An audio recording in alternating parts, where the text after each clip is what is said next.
Et l'État était dans son rôle à organiser cette table ronde. Et voilà, ils l'ont pensé. Et pour nous, ils sont mis en faute là-dessus. Hein. L'État étant actionnaire majoritaire de nos grands donneurs d'ordre, effectivement, ils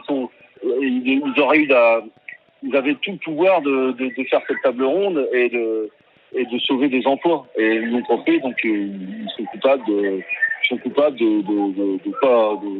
pas avoir fait tout ce qu'il fallait pour sauver tous les emplois.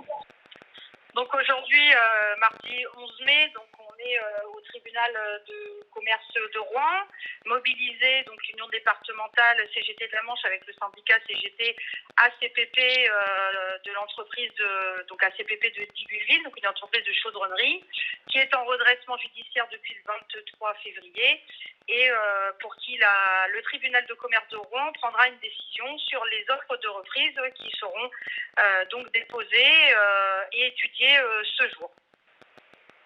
ACPP, c'est une entreprise qui vit dans le Nord-Cotentin depuis 40 ans, qui est une chaîne indispensable de la filière nucléaire, notamment par ses qualifications soudure, qui sont à plus de 1400 aujourd'hui, et qui sont un gage de sécurité pour la filière nucléaire du Nord-Cotentin, et des savoirs et des savoir-faire qui ont été développés par les salariés, notamment à travers la production sur le site industriel. Et si demain, il n'y a plus de production sur le site industriel, les savoirs et les savoir-faire et les qualifications vont partir et les donneurs d'ordre du Nord-Cotentin seront obligés de faire appel à des entreprises sous-traitantes ailleurs que dans le Nord-Cotentin, voire même de la main-d'œuvre à bas prix, à l'étranger, avoir recours à l'intérim, mais évidemment, on ne veut pas ça. Il faut valoriser aujourd'hui les qualifications des salariés d'ACPP qui peuvent travailler encore aujourd'hui et demain pour les 40 prochaines années dans la filière nucléaire dans le Nord-Cotentin. Et du travail dans le Nord-Cotentin, il y en a, puisqu'il y a des plans de charge, notamment sur l'arsenal de Cherbourg, qui sont mesurés à 50 années.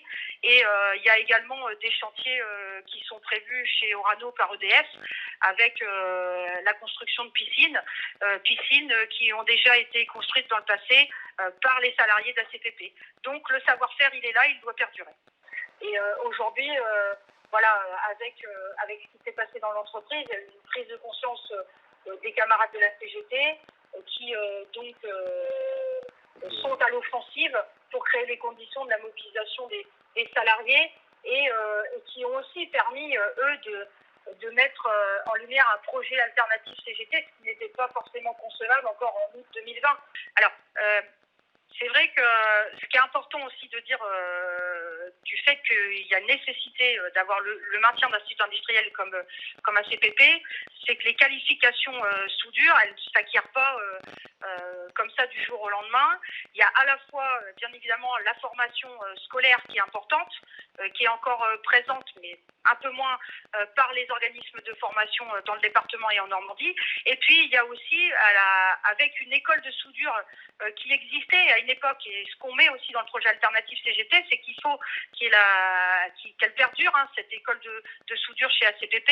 Ça veut dire qu'on est entre 2 et 5 ans de formation pour avoir un soudeur avec les qualifications sûreté et sécurité nucléaire pour aller sur les chantiers.